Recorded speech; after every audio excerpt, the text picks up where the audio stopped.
Hello students, मैं मोहसिन खान, प्रवक्ता भौतिक विज्ञान, एएसएम इंजीनियर्स इंस्टीट्यूट, सीपरी बाजार, Jhansi, Bundelkhand. Students, last topic में हम लोग ने परावैद्युत माध्यम और वायु या निर्वात में वैद्युत बलों की तुलना का सूत्र पढ़ा। आज हम लोग पढ़ने जा रहे हैं कूलाम के नियम के महत्व। याद रखिए, कूलाम के नियम के बहुत सारे महत्व हैं, लेकिन इसमें से कुछ बहुत इंपॉर्टेंट महत्व हम आपके सामने रखने जा रहे हैं। पहली बात तो याद रखें कि जब भी दो सजातीय आवेश होंगे तो उनके मध्य हमेशा प्रतिकर्षण बल लगेगा। सजातीय में समान जाति वाले, जैसे धनावेश धनावेश, दूसरा ऋणावेश ऋणावेश। जब भी इन सजातीय आवेश होंगे तो उनके मध्य हमेशा प्रतिकर्षण बल लगेगा। याद रखें, जब भी विजातीय आवेश होंगे, विजातीय का मतलब होता है एक धन और दूसरा ऋण, तब उनके मध्य हमेशा आकर्षण बल कार्य करेगा।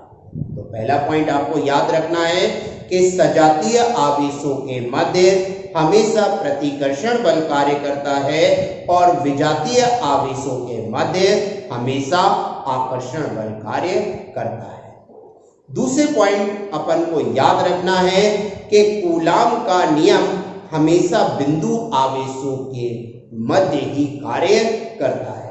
बिंदु आवेश नहीं होगा, कूलाम का नियम लागू नहीं होगा। तो हमेशा याद रखें, कूलाम का नियम दो बिंदु आवेशों के मध्य कार्य करता है। इसके बाद तीसरा पॉइंट आपको ये याद रखना है कि कूलाम का जो नियम होता है वो 10⁻⁻15 मीटर की दूरी तक ही लागू होता है। यानी कि अगर दूरी 10⁻⁻15 से कम हो जाएगी तो फिर वैद्युत बल कार्य नहीं करेगा। फिर कौन सा बल कार्य करेगा? फिर बल कार्य करेगा नाभिकीय बल। तो याद रखें कि जो वैद्युत बल होता है वो 10⁻⁻15 मीटर की दूरी तक लागू होता है। इससे और ज्यादा दूरी होने पर, कम दूरी होने पर, यानी कि 10⁻16, 17 माइनस के 18, इस पर कूलाम का नियम लागू नहीं होगा, फिर लागू होगा नाभिकीय बल। याद रखें, कूलाम का नियम हमेशा स्थिर बिंदु आवेशों के मध्य कार्य करता है, लेकिन अगर आवेश गतिमान है तो वैद्युत बल के साथ साथ चुंबकीय बल भी कार्य करता है। तो बच्चों, एक बार फिर से सारे पॉइंट्स को सुनेंगे हम लोग। पहला पॉइंट हमने आप लोगों को ये बताया कि सजातीय आवेशों के मध्य हमेशा प्रतिकर्षण बल लगता है और विजातीय आवेशों के मध्य आकर्षण बल कार्य करता है। दूसरे पॉइंट में मैंने आपको ये बताया कि कूलाम का नियम स्थिर बिंदु आवेशों के मध्य कार्य करता है। जब भी अपन के पास दो स्थिर बिंदु आवेश होंगे, कूलाम का नियम लागू होगा। तीसरे पॉइंट में हमने आप लोगों को ये बताया है कि कूलाम का नियम 10⁻⁻15 मीटर की दूरी तक कार्य करता है।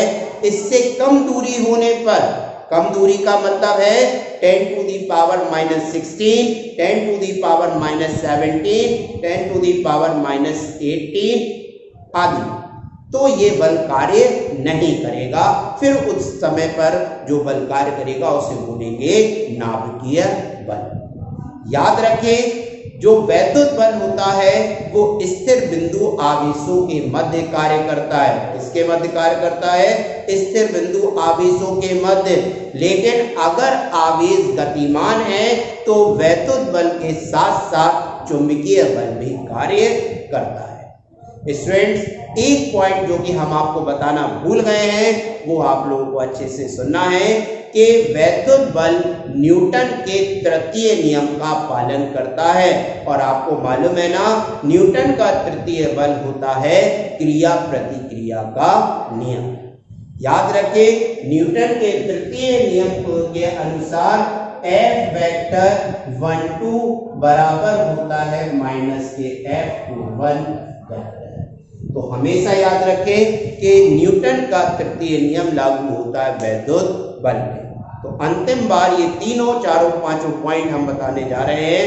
पहला पॉइंट मैंने आपको बताया कि सजातीय आवेश एक दूसरे को हमेशा प्रतिकर्षित करते हैं और विजातीय आवेश हमेशा एक दूसरे को आकर्षित करते हैं।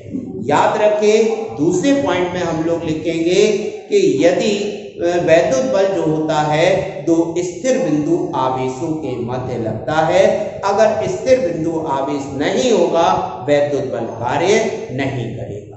तीसरे पॉइंट में हम लोग लिखेंगे कि जो वैद्युत बल होता है वो 10⁻⁻15 मीटर की दूरी तक कार्य करता है। यदि दूरी इससे कम होगी तो कूलाम का नियम लागू नहीं होगा। चौथे पॉइंट में हम लोग लिखेंगे कि जो वैद्युत बल होता है वो स्थिर बिंदु आवेशों के मध्य कार्य करता है, लेकिन यदि आवेश गतिमान हो जाए तो वैद्युत बल के साथ साथ चुंबकीय बल भी कार्य करता है। इस बाद पांचवें पॉइंट में हम लोग लिखेंगे कि वैद्युत बल जो होता है वो न्यूटन के तृतीय नियम पर आधारित होता है। न्यूटन के तृतीय नियम पर आधारित होता है जिसे हम लोग क्रिया प्रतिक्रिया का नियम भी कहते हैं। स्टूडेंट ये हम लोग जो पढ़ रहे थे वो ये थे कूलाम के नियम के महत्व। आपको कैसे लगे आप कमेंट्स के माध्यम से अपना रिप्लाई दें। इस चैनल को सब्सक्राइब करें, शेयर करें और इसको लाइक करें। जय हिंद, जय भारत।